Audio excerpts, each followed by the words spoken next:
వెలిసే ఈ నేల చీకటంతా పారిపోయే ఆ నింగిలో నా వింత తార వెలిసే ఈ నేల చీకటంతా పారిపోయే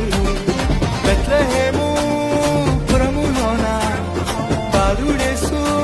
జన్మించినాడే దూతలంతా కొత్త పాట పాడే పరలోకమంతా పరవశించిపోయే పరిశుద్ధుడు పుట్టాడని పాపిని కరుణించాడని ప్రభు యేసే రాజని